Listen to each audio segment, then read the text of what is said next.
समझ में आ गई आपको? अब हम क्या करते हैं, यहाँ पे आपको कुछ क्वेश्चन देते हैं, कुछ ग्राफ प्लॉट यहाँ पे दिए होंगे, मेंशन होंगे, आपको यहाँ पे करेक्ट और इनकरेक्ट बताना है कि कौन सा सही है, ठीक है ना। तो पहला जो है rate of reactions versus time के बीच में ग्राफ है, ठीक है ना, rate of reactions versus time.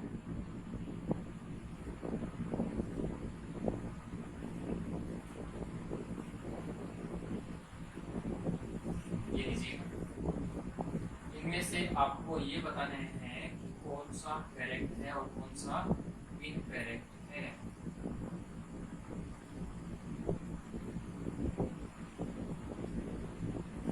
ईमानदारी से करेंगे, जिसने वीडियो स्टार्टिंग से एंड तक देखी है उसको कोई प्रॉब्लम यहाँ पे नहीं आने वाली है।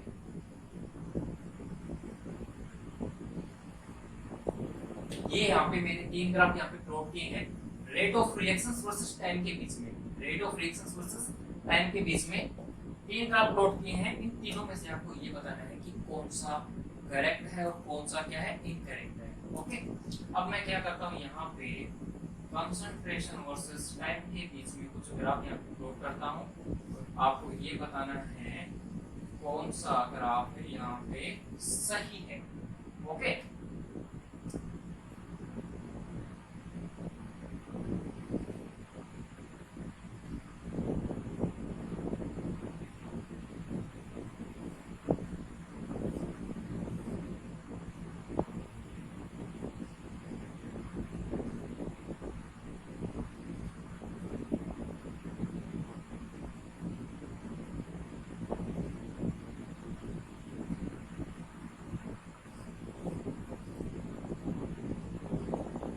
ट्राई कीजिएगा ईमानदारी से।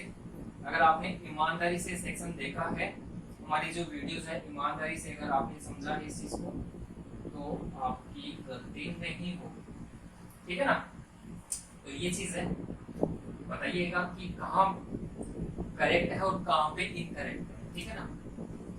ए, बी और सी, और कंसंट्रेशन के बीच में ये वाला ए है, ये बी है, ये वाला सी, ठीक है ना।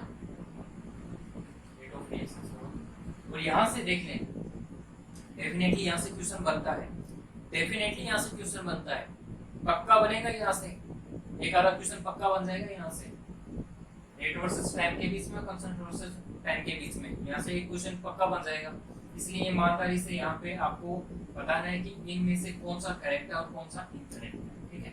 1 मिनट का समय ले लीजिएगा, 2 मिनट का समय ले लीजिएगा, चाहे 5 मिनट का समय ले लीजिएगा, पर ईमानदारी से करेंगे, समझ के करेंगे कि कहाँ पे क्या चीज होगी और कहाँ पे क्या चीज नहीं होगी। ओके, वीडियो को पॉज करके, यहीं पर ही वीडियो को पॉज करके और इसका आंसर निकालने की कोशिश कीजिएगा, ट्राई कीजिएगा।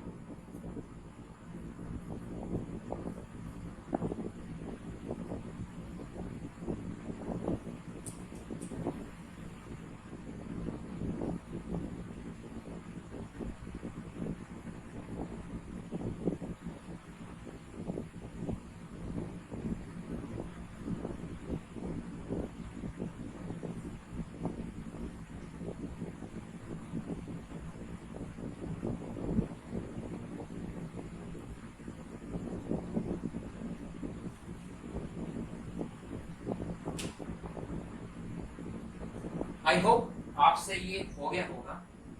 अब अपने इसका आंसर देखते हैं, ईमानदारी से आप चेक कर लेना कि किस किसका सही और किसका गलत है। अगर गलत हुआ तो क्यों गलत हुआ, वो मेन चीज है कि गलत हुआ तो क्यों हुआ, इसका रीजन अपने को पता होना चाहिए। चलिएगा देखते हैं कि कहाँ पे गलती हो रही है और कहाँ पे आपका अगर सही भी है तो क्यों सही है। चलिएगा रेट वर्सेस अपने टाइम के बीच में देखते हैं। तो सबसे पहले देखिएगा, हमने यहाँ पे अभी भी एक रिएक्शन लिखी थी ए बी, क्या बना रहा था सी प्लस बी। कोई भी एक रिएक्शन देख लीजिएगा यहाँ पे N2, ये वाली रिएक्शंस जो फेमस है यहाँ पे, ये लीजिएगा, ये वाली रिएक्शंस है अमोनिया वाली, इसको हमने लिखा। इसके दौरान यहाँ पे फॉरवर्ड और बैकवर्ड यहाँ पे रिएक्शंस हो रही है। तो बताइएगा rate of reaction versus time के बीच में ये वाला प्लॉट सही है, ये वाला सही है, ये वाला सही है, आपके अकॉर्डिंग कौन सा सही होना चाहिए। रेट वर्सेस जिसका ये वाला जिसने टिक किया यानी कि ए वाला वो बिल्कुल सही है, ये नहीं होगा और ये भी नहीं होगा। आपको मैंने ये बताया था rate of reaction versus time के बीच में ये बताया था कि जो रेट ऑफ फॉरवर्ड और जो रेट ऑफ बैकवर्ड जो रिएक्शंस होती है क्या होती है, इक्वल होती है, ये इक्विलिब्रियम में आ जाती है। क्या आ जाती है? इक्विलिब्रियम में आ जाती है, ठीक है ना। ये क्या हो जाती है? इक्विलिब्रियम पॉइंट पे आ जाती है रेट ऑफ अपने फॉरवर्ड और रेट ऑफ बैकवर्ड रिएक्शंस। क्या इसमें हो रहा है ऐसा? बिल्कुल हो रहा है। इसमें एक पॉइंट ऐसा आता है जहाँ पे क्या हो गया, ये इक्विलिब्रियम पॉइंट आ गया। यहाँ पे ऐसा कुछ हो रहा है क्या? नहीं हो रहा। क्यों नहीं हो रहा? यहाँ पे इसकी जो रेट ऑफ रिएक्शंस है वो कम हो रही है, जबकि इस वाले की यानी कि बैकवर्ड की बढ़ रही है। ऐसा कुछ इसमें कुछ हो ही नहीं रहा, इसलिए क्रॉस। इसमें चेक कीजिएगा, इसमें क्या हो रहा है? इसमें कम हो रही है और इसमें बढ़ रही है। क्या इक्विलिब्रियम पॉइंट आ रहा है? नहीं आ रहा है, इसलिए गलत।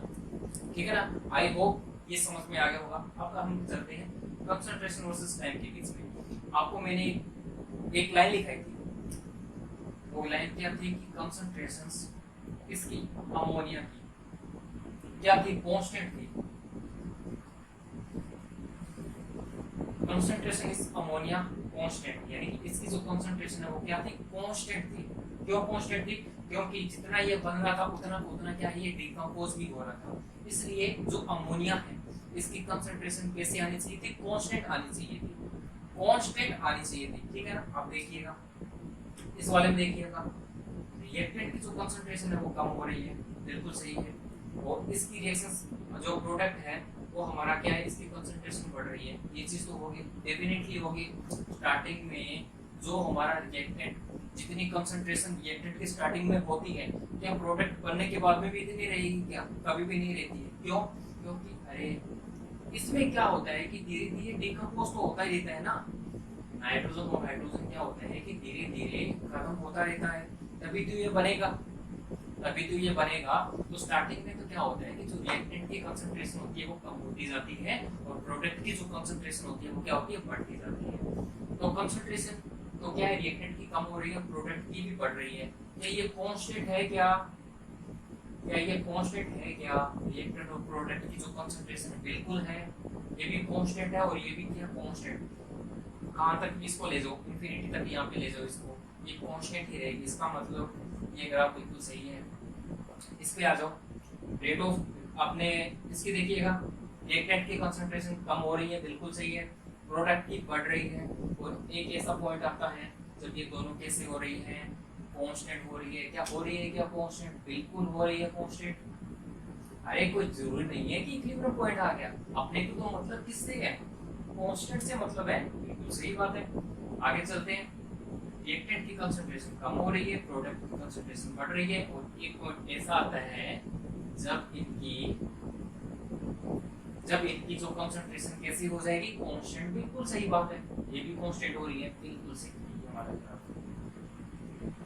अब देख सकते हो कि कहाँ पे आपने गलती की है, कहाँ पे हमने कोई भी पॉइंट जो है अभी तक हमने जो भी पढ़ाया है कौन सा पॉइंट आपसे छूट गया है।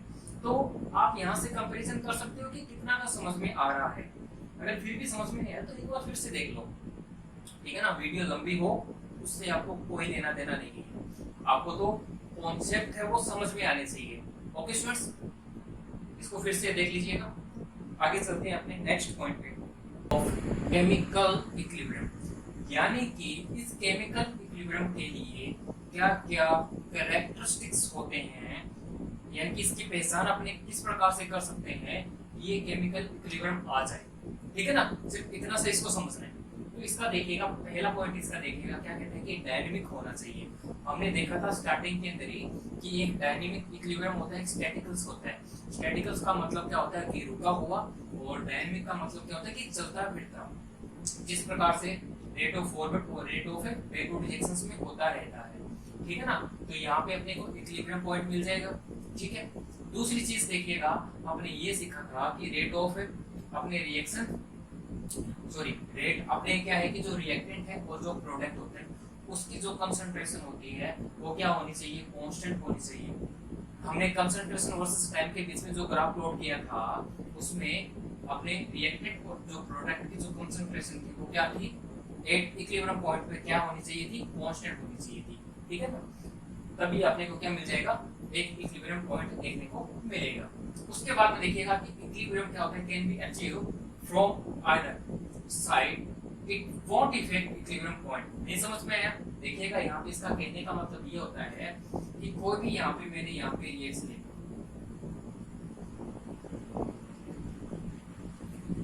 यहाँ पे क्या हो रहा है कि equilibrium can be achieve from either side. इस रिएक्शन को किसी भी साइड से आप चला सकते हो, चाहे आप फॉरवर्ड चलाओ चाहे इसको बैकवर्ड चलाओ।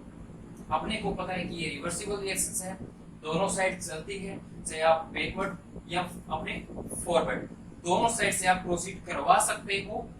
It won't effect equilibrium point, इससे कोई मतलब नहीं है, आपको यहाँ पे इक्विलिब्रियम पॉइंट मिलेगा ही मिलेगा, चाहे आप यहाँ से बैकवर्ड रिएक्शन स्टार्ट करो चाहे आप फॉरवर्ड रिएक्शन स्टार्ट करो, तभी आपको यहाँ पे क्या देखने को मिलेगा, इक्विलिब्रियम पॉइंट देखने को मिलेगा। यानी कि कहने का मतलब क्या है कि किसी भी साइड से आप इस रिएक्शन को स्टार्ट कर सकते हैं। ओके स्टूडेंट्स, इसके बाद में क्या होता है, इसकी नेक्स्ट जो कैरेक्टरिस्टिक्स होती है कि जो इसका कलर होता है, यानी कि केमिकल इक्विलिब्रियम का जो कलर होता है वो कांस्टेंट होता है, प्रेशर भी इसका कांस्टेंट होता है, डेंसिटी भी इसकी क्या होती है, कांस्टेंट होती है। तीनों चीजें यहाँ पे कांस्टेंट होती है। अब यहाँ पे बात करते हैं अपने क्लोज वेसल्स। क्या होती है क्लोज वेसल्स, इसको देखते हैं।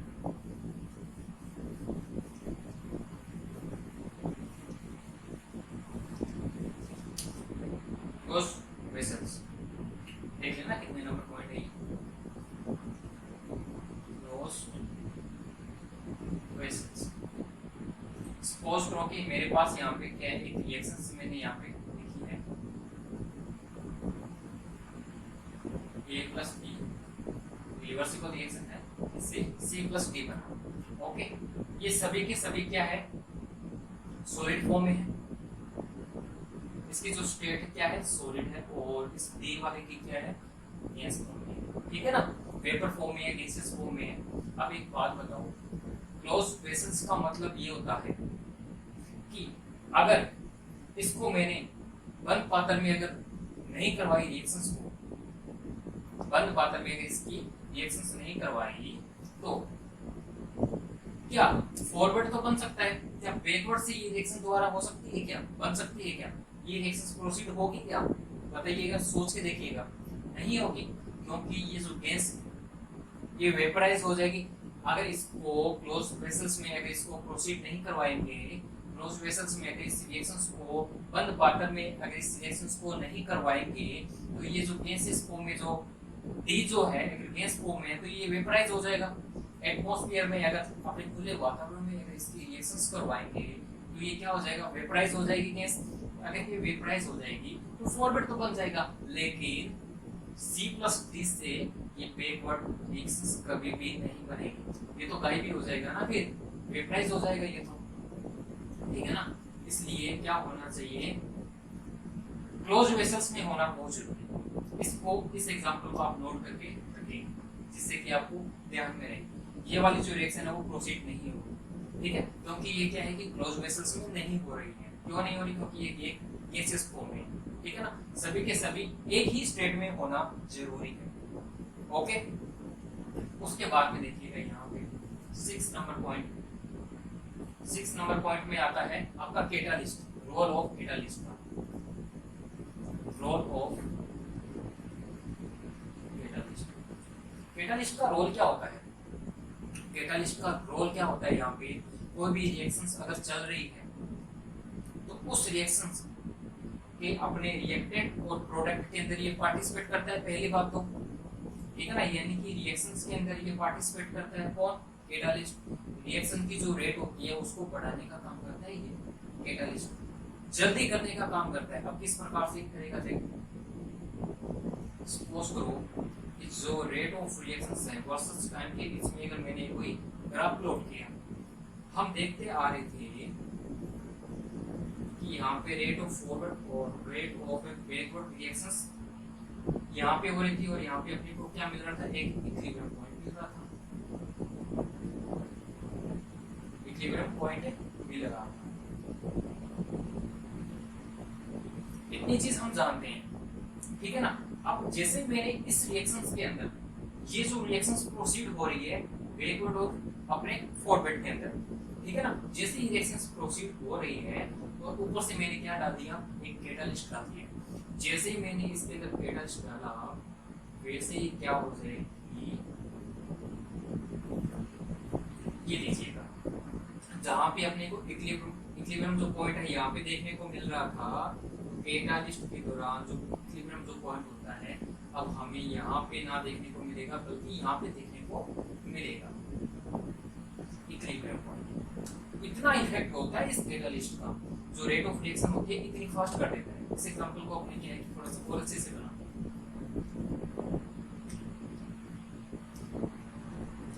Rate of reactions versus time के बीच में स्टार्टिंग में हमने जब कैटालिस्ट नहीं डाला था उस कंडीशन में यहाँ पे अपने को एक इक्विलिब्रियम पॉइंट मिल गया, ठीक है ना। यहाँ पे रेट ऑफ फॉरवर्ड और रेट ऑफ जो बैकवर्ड रिएक्शन होती है वो इक्वल हो जाएगी, तभी हमें क्या मिलेगा, यहाँ पे एक इक्विलिब्रियम पॉइंट मिलेगा। कब?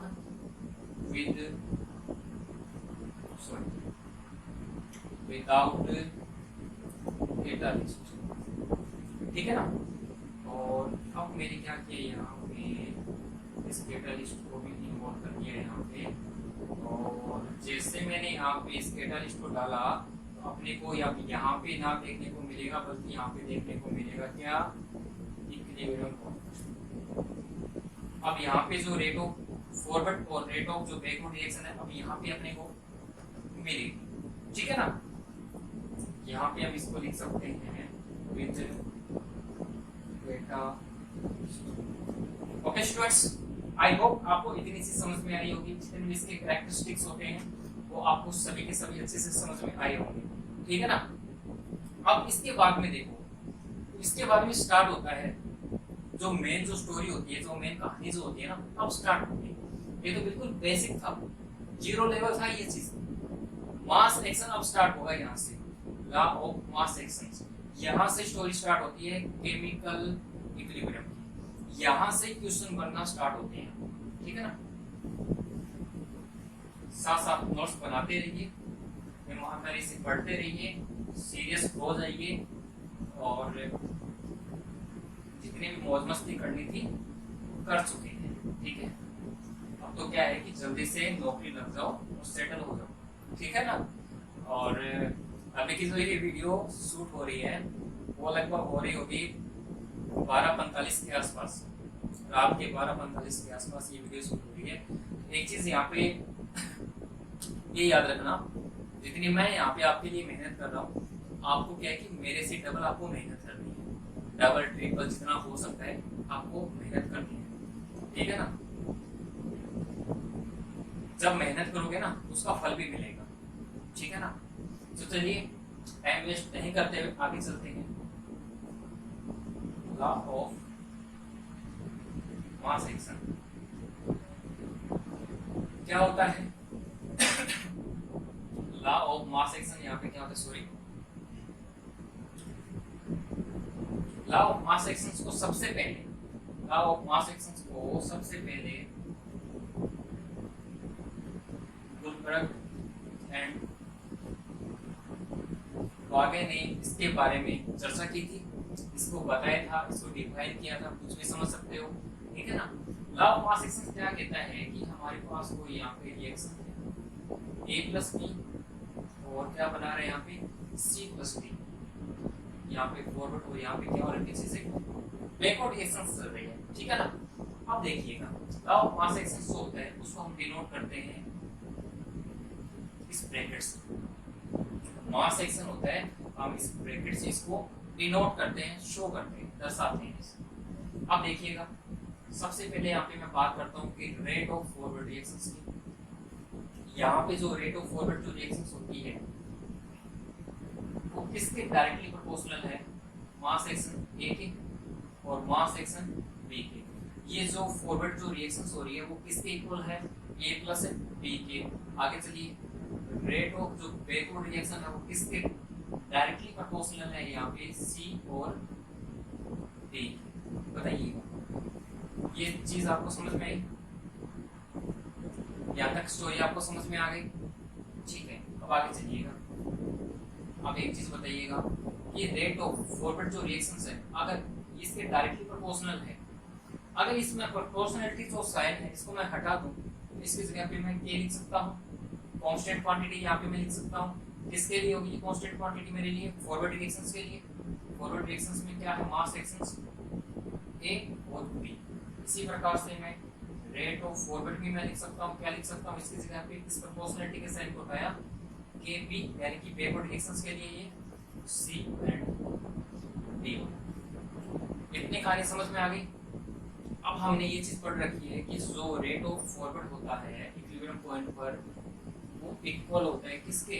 Rate of backward reactions. Rate of backward reactions के क्या होता है? ये इक्वल होता है। ठीक है ना? अब कुछ नहीं है, इन दोनों को कंबाइन करो और जो भी रिजल्ट आता है उसको लिख दीजिएगा। तो यहाँ पे हम लिख सकते हैं कि रेट ऑफ फॉरवर्ड हमारा क्या है? ये चीज लिखा। उसके बाद में रेट ऑफ बैकवर्ड के लिए हम क्या लिखेंगे? यहाँ पे ए बी सी और ओके। अब उसके बाद में देखो,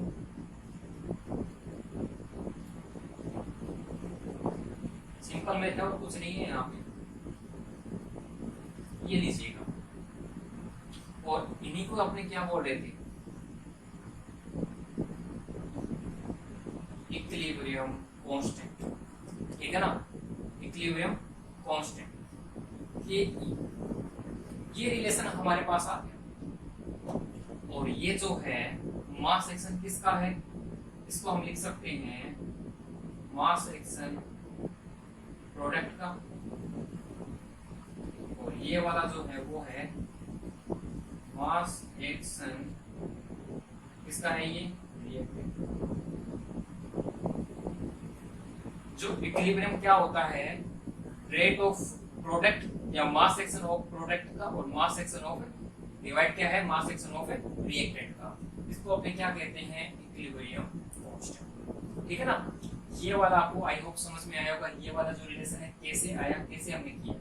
अब क्या करेंगे कि इन अपने इस रिलेशंस के बेस पे अपने कुछ और भी एग्जांपल लेंगे। ठीक है ना? कुछ और रिएक्शन होंगे उनको भी अपने लेंगे। उसके बेसिस पे अपने इतना कुछ करके नहीं देखेंगे, डायरेक्ट अपनी ये फॉर्मूला रखेंगे और आंसर निकालेंगे। ठीक है ना? मास एक्शन और फिर अपने प्रोडक्ट अपॉन में क्या लिखेंगे? रिएक्टेंट का। ठीक है स्टूडेंट्स, इसको नोट कर लीजिएगा सबसे पहले तो।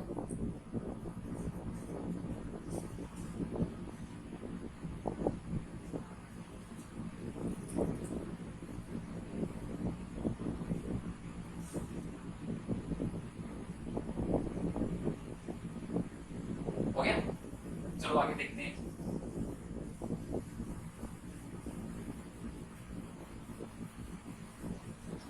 चलिए इसी ही रिएक्शंस को लेते हैं और अब इसमें क्या करते हैं कि थोड़ा सा चेंज करते हैं। ठीक है ना? समझने की कोशिश करना कि क्या चेंज हो रहा है और उसको चेंज करने से क्या रिजल्ट बाहर आते हैं। ओके, चलिए स्टार्ट करते हैं। इस बार मैंने क्या किया, यहाँ पे इनके जो मोल है वो मैंने चेंज कर दिए। ए के मैंने 2 मोल और बी के सॉरी यहाँ पे डी है, डी के कितने मोल कर दिए? मैंने 3 मोल कर दिए। ठीक है ना? अब यहाँ पे कुछ हो क्या रहा है कि यहाँ पे उसी प्रकार से अपने लिखते हैं। चलो अपने क्या करते हैं कि एक बार तो उसी पैटर्न से लिखते हैं जिससे कि आपको भी एक बार फिर से समझ में आ जाएगा, किसी को अगर नहीं समझ में आया तो। चलिएगा सबसे पहले हम क्या लिखते हैं? रेट ऑफ फॉरवर्ड के लिए यानी कि इस रिएक्शंस के लिए हम देखते हैं कि जो मास एक्शन है वो क्या आता है? वो क्या होता है? डायरेक्टली प्रोपोर्शनल होता है ए के और बी यानी इस वाले के। अब जो ए के जो मोल दे रखे हैं ना, ये चीज, ये क्या, इसको क्या बोलते हैं? स्टोइकियोमेट्री बोलते हैं। इसकी पावर क्या आ जाएगी? 2 है। ए की जो स्टोइकियोमेट्री जो होगी वो पावर में आ जाती है। इस चीज का ध्यान रखें। इसी प्रकार से बैकवर्ड के लिए हम क्या लिखेंगे? सी और डी की स्टोइकियोमेट्री क्या है? उसी प्रकार से हम क्या करेंगे? इस प्रोपोर्शनलिटी के साइन को हटाएंगे। फॉरवर्ड रिएक्शंस के लिए क्या आ जाएगा? Active mass of A2 B और इसी प्रकार से बैकवर्ड के लिए क्या आ जाएगा यहाँ पे सी डेल्टा क्यू। ठीक है ना, हम जानते हैं कि एट इक्विलिब्रियम पॉइंट पे, यहाँ पे देखो एट इक्विलिब्रियम पॉइंट या इक्विलिब्रियम पर जो रेट ऑफ फॉरवर्ड होती है वो इक्वल होती है किसके, रेट ऑफ बैकवर्ड रिएक्शन से। तो रेट ऑफ बैकवर्ड और फॉरवर्ड को यहाँ पे पुट अप कर दीजिएगा इक्वेशन को।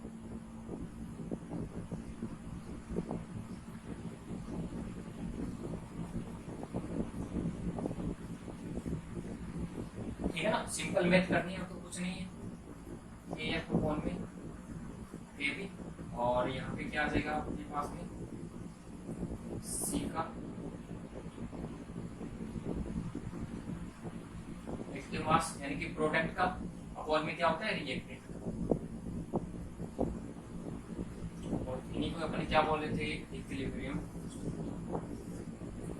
ये देख लीजिएगा ये वाला जो अपने रिलेशन को निकल के आता है। ओके स्टूडेंट्स, इस प्रकार से आप कर सकते हैं। अब आपको क्या है कि इतनी मेहनत करने की कोई जरूरत नहीं है, हमें पता है कि ऊपर प्रोडक्ट आता है नीचे रिएक्टेंट आता है, यानी कि मास एक्शन ऑफ क्या है प्रोडक्ट अपॉन में क्या आता है रिएक्टेंट। ठीक है ना, इस चीज का ध्यान रखना। आगे चले, चलो आपके लिए एक क्वेश्चन है होमवर्क के लिए, और ईमानदारी से ना, ईमानदारी से कमेंट बॉक्स के अंदर इसको पोस्ट कर लेना। सबसे पहले रिएक्शन लिख देता हूँ, ये लीजिएगा सबसे फेमस जो रिएक्शन है अमोनिया वाला। ठीक है ना, ये वाली रिएक्शन है। इस रिएक्शन का मेरे को यहाँ पे आंसर निकाल के बताना कि क्या आता है, क्या यहाँ पे जो रेशो आता है, जो इसका जो एक्सप्लेनेशन होता है वो क्या होता है। वो आप अगर इस तरह से बना सकते हो वेल एंड गुड, नहीं तो आप इस प्रकार से अपने को तो क्या आंसर ही तो निकालना है, कॉम्पिटिटिव एग्जाम की तैयारी कर रहे हैं, अपने को ये चीज पता होनी चाहिए, लेकिन इस तरह से आना चाहिए अगर किसी को समझाना हो तो भी। ठीक है ना, अपने को क्या है प्रोडक्ट, अपने जो मेन जो रिजल्ट है अपने वो ही आना चाहिए। ठीक है ना, जैसे पता होना चाहिए लेकिन रिजल्ट आना चाहिए। ठीक है, ये आपके लिए होमवर्क। कमेंट बॉक्स के अंदर इसका आंसर आप मुझे सभी निकाल के देंगे। N2 3s2 अमोनिया बन रहा है, इसका प्रोडक्ट क्या बनेगा, यानी कि यहाँ पे इक्विलिब्रियम जो कांस्टेंट है वो क्या आएगा, यहाँ इसका रिजल्ट क्या आना चाहिए। ओके स्टूडेंट्स, आपको यहाँ तक समझ में आ गया होगा, आप रिलेशन निकाल सकते हैं। ठीक है ना, अब यहाँ पे देखिएगा कि जो इक्विलिब्रियम जो कांस्टेंट यानी कि जिसको हम के बोल रहे थे, इक्विलिब्रियम ये जो कांस्टेंट होता है वो टू टाइप से प्रोसीड करता है। ये कितने टाइप का होता है, टू टाइप का होता है। ठीक है ना, क्या होता है ये टू टाइप्स का होता है। सपोज करो कि ये वाला क्या है हमारा एक्टिव मास है, इसको हम क्या बोले थे मास सेक्शंस, यानी कि एक्टिव मास सेक्शंस बोले थे। क्या है ये एक्टिव मास। एक्टिव मास का मतलब क्या होता है मोलरिटी से। एक्टिव मास का जो मतलब क्या होता है यहाँ पे मोलरिटी से, और मोलरिटी क्या होती है नंबर ऑफ मोल अपॉन में क्या होते हैं वॉल्यूम, जिसको अपने क्या बोलते हैं कंसंट्रेशन भी बोलते हैं। ठीक है ना, उसी प्रकार से ये हमारे लिए एक्टिव मास है। और एक्टिव मास को अगर हम मोलरिटी में ना लेके, मोलरिटी में या कंसंट्रेशन में ना लेके, देखो कंसंट्रेशन क्या होती है, इसको हम अपने कंसंट्रेशन भी बोल सकते हैं। नंबर ऑफ मोल्स अपॉन में क्या होता है वॉल्यूम, उसको अपने क्या बोलते हैं कंसंट्रेशन। ठीक है, और इसको अपने क्या ले रहे हैं मास सेक्शंस, किस में ले रहे हैं गैसियस सिस्टम, गैसियस सिस्टम में यानी कि प्रेशर में। इसमें ले रहे हैं प्रेशर में। प्रेशर यानी कि रिलेशन देख लेते हैं इसका, PV क्या होता है nRT, हमने पढ़ रखा है। आइडियल गैस के लिए, आइडियल गैस के लिए हमने ये चीज पढ़ रखी है। अगर यहाँ से मैं प्रेशर निकालना चाहूँ तो क्या होगा N/V/R। ठीक है ना, ये चीज कांस्टेंट हो सकती है। R और जो टेम्परेचर होता है कांस्टेंट हो सकता है, इसलिए जो प्रेशर होता है वो किस पे डिपेंड करता है N और V पे, यानी कि नंबर ऑफ मोल्स अपॉन में क्या हो गया वॉल्यूम। ठीक है ना, और यहाँ पे देखिएगा जितना ज्यादा प्रेशर होगा उतना ही ज्यादा यहाँ पे क्या होंगे नंबर ऑफ मोल्स होंगे, यानी कि जितने ज्यादा प्रेशर, जितना ज्यादा यहाँ पे प्रेशर होगा उतने ही यहाँ पे N यानी कि मोल्स होंगे। ठीक है ना, इस वजह से डायरेक्टली प्रोपोर्शनल होते हैं। इस चीज को अपने बोल देंगे केसी, तो इसको अपने बोलते हैं केपी। ये दो रिलेशन अपने सामने आते हैं यहाँ पे। केसी का मतलब यहाँ पे क्या हो गया, कंसंट्रेशन से, कंसंट्रेशन कांस्टेंट क्वांटिटी हो गई यहाँ पे, ये प्रेशर की फॉर्म में यहाँ पे कांस्टेंट क्वांटिटी हो गई। ये चीज आपको समझ में आ गई है कि जो हमारे पास इक्विलिब्रियम जो कांस्टेंट हम जिसकी बात कर रहे थे, जो हमने जो रिलेशन निकाला था केपी अपने सॉरी जो हमने जो रिलेशन निकाला था वहां पे फॉरवर्ड का यानी कि के अपॉन में केपी, यानी कि फॉरवर्ड अपॉन में क्या हो गया बैकवर्ड का, प्रोडक्ट अपॉन में रिएक्टेंट का जो हमने रिलेशन निकाला था उसको आपने क्या बोल रहे थे, एक इक्विलिब्रियम कांस्टेंट बोल रहे थे। और वही जो इक्विलिब्रियम कांस्टेंट टू टाइप्स का होता है, कौन कौन सा, केसी और केपी। ठीक है ना। अब इन्हीं के बारे में थोड़ा सा देखना है, यहाँ से क्वेश्चन बनना स्टार्ट होते हैं, इसीलिए क्या है कि केसी और केपी को अच्छी तरह से ढंग से समझना होगा। इस प्रकार से रिएक्शंस में ये पार्टिसिपेट करते हैं, इस प्रकार से इनका जो रिजल्ट वो अपने सामने आता है। ठीक है स्टूडेंट्स।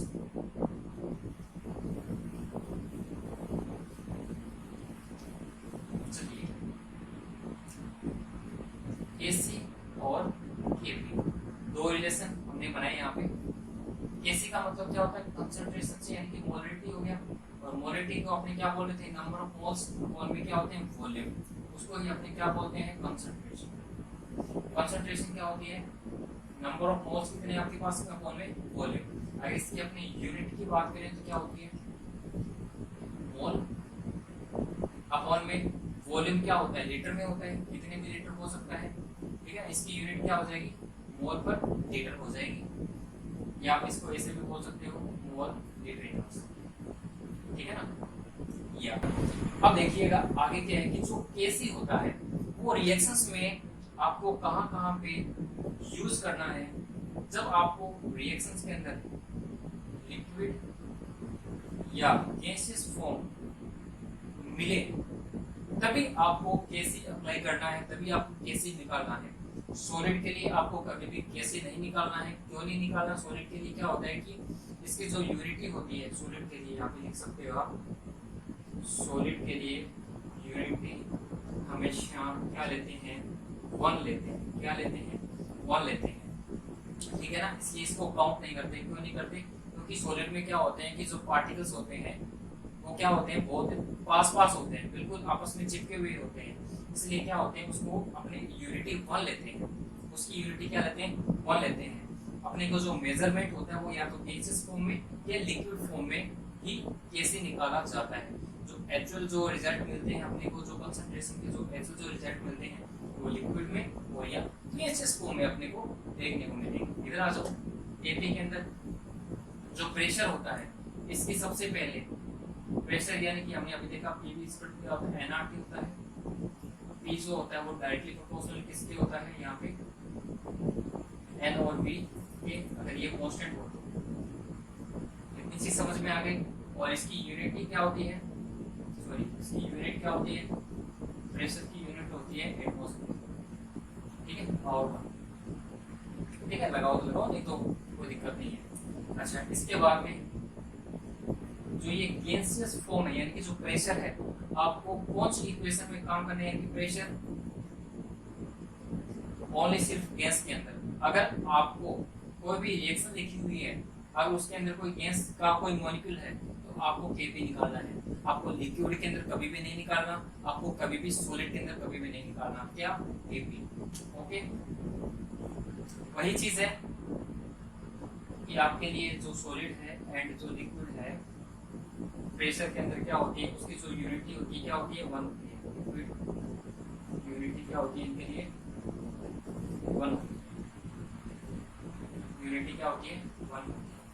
सॉलिड और लिक्विड की जो यूनिटी क्या होती है यहाँ पे, वन होती है। ठीक है स्टूडेंट्स, इतनी चीज समझ में आ गई। आपको यूनिट ध्यान में रखनी है, और जो केसी होता है वो किसके लिए निकलता है, और जो केपी होता है वो किसके लिए निकलता है। इतनी चीज आपको ध्यान में रखनी है। यहाँ पे ये नोट डाउन करके लिखो और इसको अंडरलाइन भी कर देना। ठीक है ना। चलिए आगे चलते हैं, कुछ रिएक्शंस लिखते हैं और उस रिएक्शन में अपने केसी और केपी निकाल के देखते हैं। सबसे पहले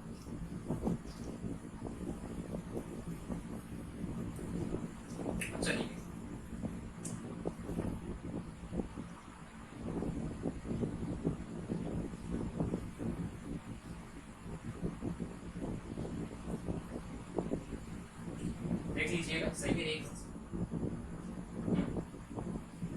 एक कैल्शियम है और 3 ऑक्सीजन की होगी, ठीक है। कैल्शियम ऑक्साइड और कार्बन डाइऑक्साइड यानी कि सी, ठीक है ना, CO2। यहाँ पे देखिएगा कैल्शियम कार्बोनेट की रिएक्शन हुई है, ये क्या होता है, एक सॉलिड फॉर्म में होता है।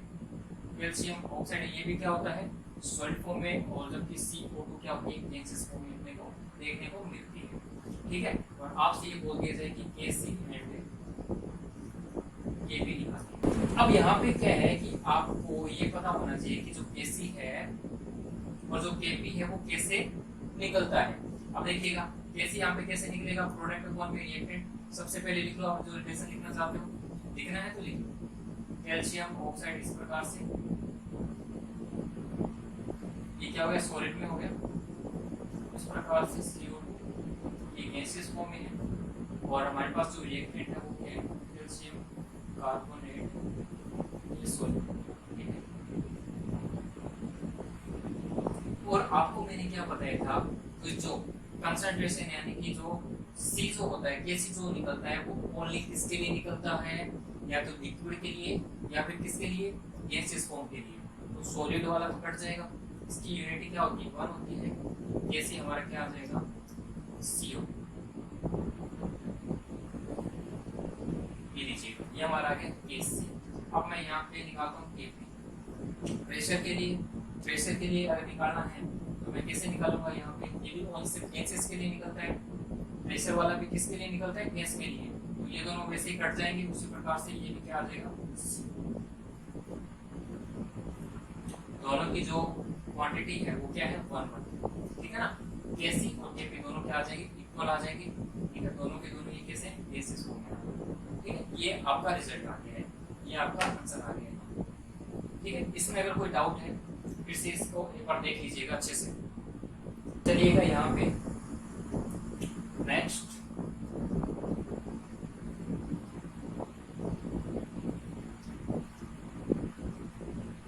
ये लीजिएगा। इस बार क्या किया मैंने, यहाँ पे दोनों की दोनों जो क्वांटिटी है वो क्या है, गैसेस को मिली है। इसको आपको निकालना है Kc एंड Kp का रिलेशन, Kc क्या निकलता है और Kp क्या निकलता है, ठीक है ना। चलिएगा Kc NO2 प्रोडक्ट अपॉन में क्या लिखते हैं, रिएक्टेंट लिखते हैं। मास सेक्शन और प्रोडक्ट अपॉन में मास सेक्शन ऑफ अपने रिएक्टेंट का लिखते हैं, ठीक है। और में क्या आ जाती है, अगर स्टोइकियोमेट्री होती है तो और में आ जाती है, ठीक है। NO2 कैसे हैं, दोनों के दोनों गैसेस फॉर्म में है। और Kc किसके निकलता है, ओनली किसके लिए निकलता है, Kc लिक्विड और गैस के लिए निकलता है, ठीक है ना। अच्छा, ये हमारा आ जाएगा Kc का तो रिजल्ट। अच्छा, इसकी अगर यूनिट पूछी जाए, यूनिट कैसे निकालोगे, इसकी यूनिट क्या होती है, Kc की यूनिट क्या होती है, यानी कि जो कंसंट्रेशन होती है वो क्या होती है, मोल पर वॉल्यूम होती है। मोल पर वॉल्यूम यानी कि n अपॉन में क्या होता है, वॉल्यूम होता है, ठीक है ना। वॉल्यूम को अपने लिख सकते हैं यहाँ पे। अच्छा, तो आगे बताओ क्या आएगा यहाँ पे, प्रोडक्ट अपॉन में रिएक्टेंट, ठीक है ना। और कितनी है, 2, प्रोडक्ट माइनस में क्या आ जाएगा, रिएक्टेंट का। तो ये क्या हो जाएगी, इसकी यूनिट हो जाएगी। अरे प्रोडक्ट कितने हैं, 2 है ना, रिएक्टेंट कितने हैं, 1 है। इसको मैं ऊपर लेके जाऊंगा तो माइनस में हो जाएगा ना। इसके अलावा हम यहाँ पे क्या निकालते हैं, Kp निकालते हैं। तो Kp कैसे निकलेगा, यहाँ पे वही सेम NO2 दोनों के दोनों कैसे गैसेस फॉर्म में है, इन्वॉल्व करेंगे। इसकी भी यूनिट निकाल के देखिएगा, इसका Kp का ये आंसर आगे है। और इसकी जो यूनिट क्या होती है, एटमॉस्फेयर में होती है। और इसके लिए क्या आ जाएगा, 2 - 1 आ जाएगा, ठीक है ना। इसकी यूनिट होती है, आपको यूनिट भी पता होनी चाहिए साथ साथ में। कभी कभी क्या होता है कि जो एग्जामिनर होता है, क्वेश्चन पूछने वाला क्या करता है, आपसे यूनिट से भी पूछ लेता है इसकी यूनिट क्या है। डायरेक्ट आपको ये क्वेश्चन दे दी, Kc Kp ना देके आपको डायरेक्ट यूनिट भी पूछ लेता है कि हाँ इसकी यूनिट क्या है, ठीक है ना। ये तो क्या है कि Kc Kp ये तो एक रेगुलरली जैसे क्वेश्चन पूछते हैं तो उस टाइप का ये बन जाता है Kc Kp तो। लेकिन जो यूनिट वाला होता है ना, ये थोड़ा सा क्या होता है, कॉम्प्लिकेटेड हो जाता है स्टूडेंट के लिए। पहले तो अपने क्या करते हैं, Kc Kp निकालते हैं, उसके बाद में ये वाला रिलेशन। आजकल क्या होता है कि इस प्रकार का जो रिलेशन है, इस प्रकार की जो फॉर्म है वो अपने को देखने को मिलती है एग्जाम में, ठीक है ना। चलिएगा इसको एक बार फिर से देख लीजिएगा।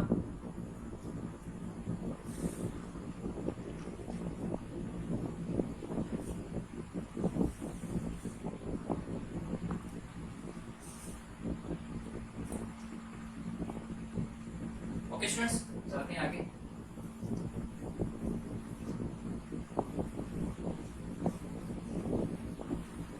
ये था हमारा फर्स्ट टाइप की जो रिएक्शंस हैं उसको हमने कवर किया, ठीक है ना। अब हम क्या करते हैं कि सेकंड टाइप की यहाँ पे रिएक्शंस को कवर करेंगे। सेकंड टाइप की रिएक्शन में क्या करेंगे, H2O से क्या बनेगा, सिर्फ H2O ही बनेगा, ठीक है ना। बट यहाँ पे जो स्टेट है वो चेंज कर देते हैं, यहाँ पे लिक्विड कर देते हैं और यहाँ पे गैस कर देते हैं।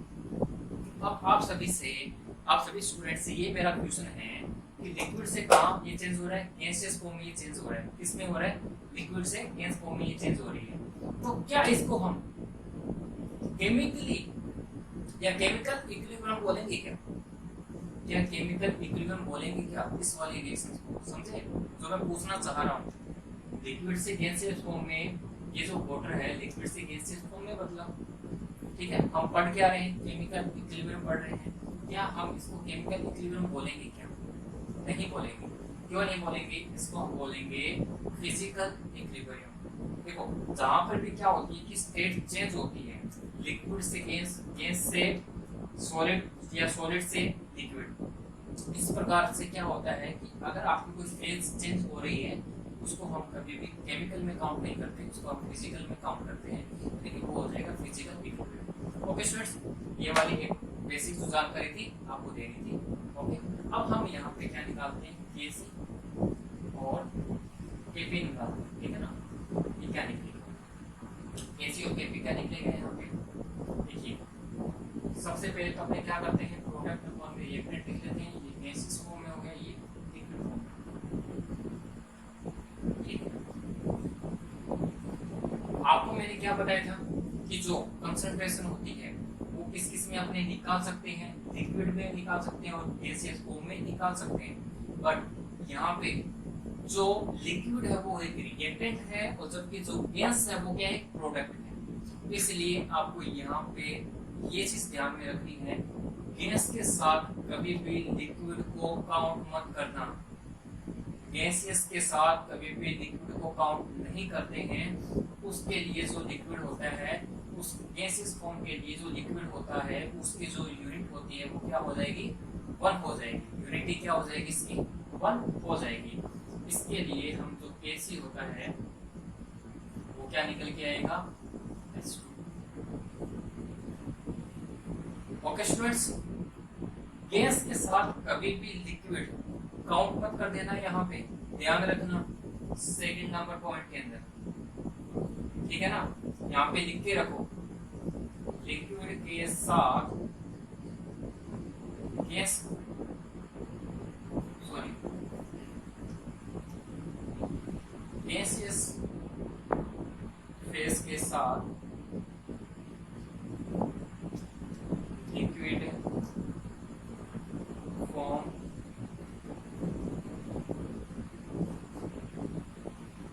जो यूनिटी क्या होती है यहाँ पे 1 आपको मान के चलनी है, ठीक है ना।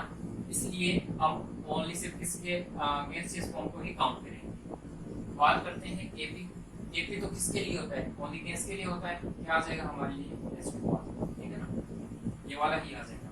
अच्छा, इसकी यूनिट क्या होती है, मोल पर लीटर होती है, मोल पर लीटर यानी कि क्या आ जाएगा, 1 आ जाएगी इसकी जो यूनिट क्या हो जाएगी, मोल पर लीटर कितना है, 1, ठीक है ना। अच्छा, इसकी यूनिट क्या होती है, atmosphere. Okay students, I hope आपको ये जो सेकंड वाली जो रिएक्शंस है वो आपको समझ में आई कि जब हम क्या करते हैं, एक स्टेट जब चेंज करते हैं तो गैस के साथ कभी भी लिक्विड को काउंट नहीं करते हैं, इसको नोट डाल के रैंक लेना वैसा। ओके स्टूडेंट्स, ये वाली रिएक्शंस है, थर्ड टाइप की ये वाली रिएक्शंस है।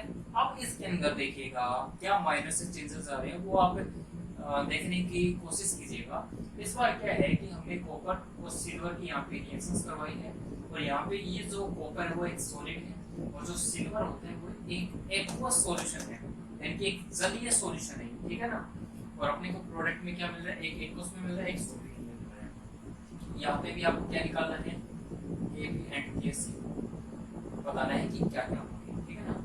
KC क्या होंगे, यहाँ पे सबसे पहले आपको वही काम करना है, कॉपर +2 और Ag स्टोइकियोमेट्रिक है इसके 2 अपॉन में क्या हो जाएगा, कॉपर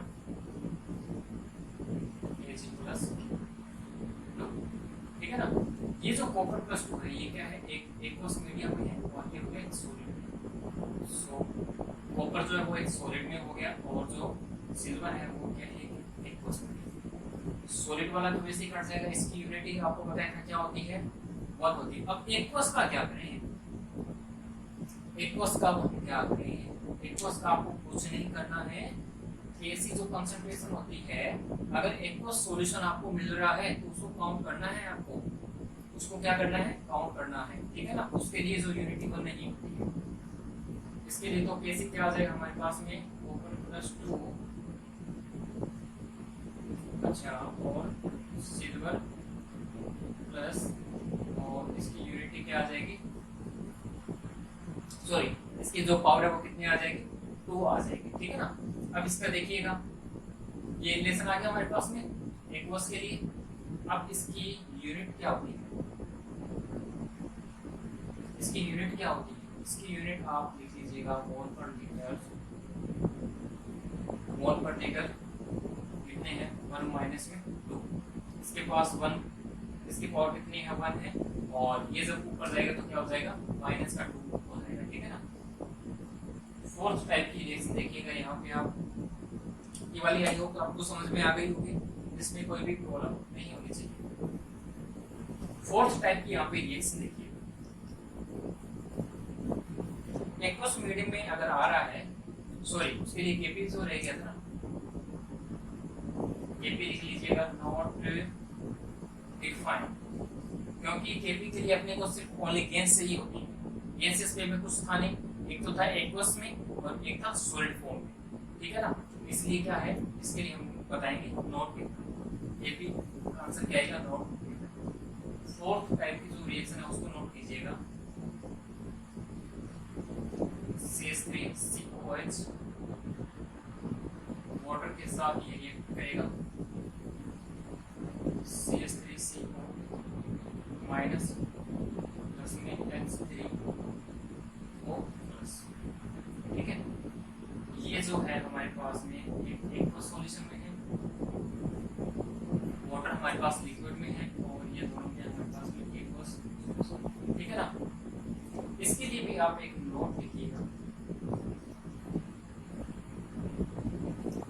एक्वस मीडियम के साथ, एक्वस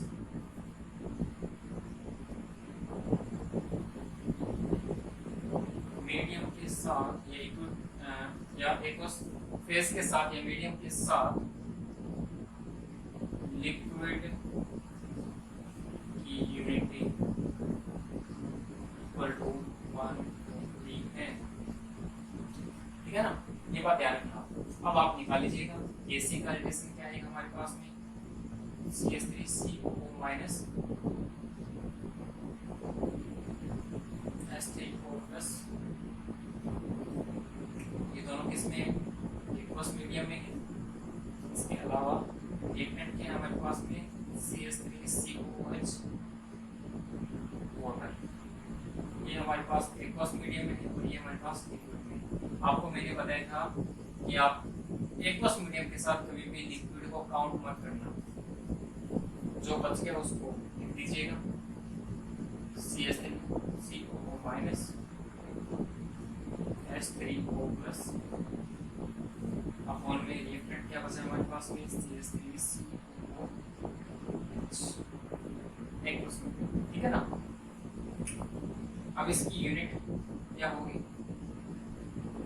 यूनिट क्या होगी इसकी, मोल पर लीटर, कितने हैं हमारे पास में, प्रोडक्ट कितने हमारे पास में, 1 और 1 कितने, 2, और नीचे कितनी है, रिएक्टेंट कितने हैं 1, तो 2 माइनस में क्या आ जाएगा 1 आ जाएगा। और इसके लिए अगर Kp अगर निकालना चाहे तो Kp यहाँ से क्या निकलेगा, तो Kp यहाँ से क्या कोई भी गैसेस को में है नहीं है, इसलिए आप यहाँ पे क्या लिखोगे नॉट डिफाइंड। ये लीजिएगा सर, आपको जितने भी टाइप्स थे, जितने भी प्रकार थे इसके, वो सारे के सारे यहाँ पे आपको बता दिए गए हैं कि कहाँ पे कब क्या यूज करना है किसके, ठीक है ना। ये चीज भी आप नोट डाउन कर लीजिएगा। और अपना जब एक नोट्स बनाए ना, उसमें अपना शॉर्ट चीज लिख लिया करो, शॉर्ट चीज लिख लिया करो। यहाँ क्या चीज, जैसे कि देखिए सॉलिड के लिए हमने यूनिटी क्या लिए यहाँ पे 1 ली। दूसरी कंडीशन हमने क्या देखी थी, गैसेस के साथ अगर कोई लिक्विड फॉर्म, तो उसके लिए भी हम इसके साथ में गैस के साथ अगर कोई लिक्विड फॉर्म हो, उसके लिए भी हम यूनिटी क्या लेंगे 1 लेंगे। और इसके अलावा अगर एक्वस सॉल्यूशन के साथ या एक्वस मीडियम के साथ अगर कोई लिक्विड फॉर्म हो, उसके लिए भी हम क्या लेंगे 1 यूनिटी लेंगे। ये क्या है कि आप ना एक छोटे से इस प्रकार से डब्बे में आप पैक करके रखा करो, जिससे क्या है कि आपको रिएक्शन बार बार देखनी नहीं पड़ेगी कि किसमें क्या चेंज हो रहा है, किसमें क्या चेंज नहीं हो रहा। इस प्रकार से लिख के रखोगे ना, तो आपको फटाफट समझ में आ जाएगा कि हाँ ये ऐसा हो रहा था, इस प्रकार की रिएक्शन इस प्रकार से प्रोसीड हो रही थी, इसमें कैसे ऐसे निकलता है और Kp इस प्रकार से निकलता है। ओके स्टूडेंट्स, नेक्स्ट वाली वीडियोस में आज अपने यहाँ तक ही रखते हैं। नेक्स्ट वाली जो भी वीडियो आएगी उसमें हम क्या करेंगे, Kp एंड Kc के अंदर क्या रिलेशन होते हैं, क्या रिलेशन होते हैं, उसको अपने क्या करेंगे अच्छे से समझने की यहाँ पे कोशिश करेंगे। और रिलेशन के बाद में क्या होंगे, न्यूमेरिकल्स पार्ट में अपने इंटर कर जाएंगे। और न्यूमेरिकल जब पार्ट अपने इंटर कर जाएंगे ना, और वो वाली जब आप वीडियो देख लोगे न्यूमेरिकल्स वाली, उसके बाद में आप क्वेश्चंस को हाथ लगाओगे। उसके बाद में ही आप जो भी एक्सरसाइज होगी, जो प्रैक्टिस सेट आपको दिए जाएंगे टेलीग्राम चैनल पे, आपको ज्वाइन करना पड़ेगा। उसके अंदर ही आपको प्रैक्टिस सेट एक्सरसाइज मिलेगी, ठीक है ना। टेलीग्राम का जो चैनल है, अपना जो चैनल है टेलीग्राम का जो लिंक है आपको डिस्क्रिप्शन बॉक्स में मिल जाएगा, वहां से आप विजिट कर लेना टेलीग्राम पे, ठीक है ना। वहां पे आपको एक्सरसाइज मिल जाएगी, ठीक है। काफी सारे क्वेश्चन है आपके लिए सफिशिएंट होंगे, वहां से एक भी क्वेश्चन बाहर नहीं जाएगा। अपने आईपीएल की जो तैयारी सबसे बेस्ट करनी है, यकीन मान के चलिएगा। जो भी इस वीडियो को देखेगा वो इस एग्जाम को करेक्ट करके ही बाहर निकलेगा, ठीक है। और 40 से 45 दिन के अंदर आपको मैंने बोल दिया है कि इससे जो सिलेबस को अपने पूरा का पूरा कवर कर लेंगे। पार्ट बी के अंदर भी क्या है, ये पार्ट ए का है जो कि अपना सब्जेक्टिव होता है। पार्ट बी भी है इसके अंदर, जिसके अंदर क्या है कि जैसे कि जीके वगैरह आती है, मैथ आती है, इसके अलावा जैसे कि इंग्लिश का पार्ट है। तो वो अपने क्या है कि बीच में कभी टाइम मिलेगा तो वो भी आपको वीडियोस मिल जाएगी, ठीक है ना। उसको आप टेलीग्राम चैनल पे आपको बता दिया जाएगा कि वो उसकी जो वीडियोस है, या आपको किस प्रकार से नोट्स वगैरह प्रोवाइड करवा दिए जाएंगे, कुछ भी हो। तो साथ साथ में क्या कहने का मतलब ये है कि बी पार्ट को भी अपने साथ है लेके चलेंगे, ठीक है ना। तो सबसे पहले तो अपने पार्ट ए को खत्म करते हैं, ठीक है ना। उसके बाद में अपने बी पार्ट को मिक्सिंग चलते रहेंगे, ठीक है ना। आई होप आपको ये चीज समझ में आई होगी। हमारे कमेंट बॉक्स में आप जो भी आपकी क्वेश्चन, जो भी आपकी क्वेरी हो, वो आप हमसे पूछ सकते हैं। ओके स्टूडेंट्स, पढ़ते रहिए। जय हिंद, बेस्ट ऑफ लक।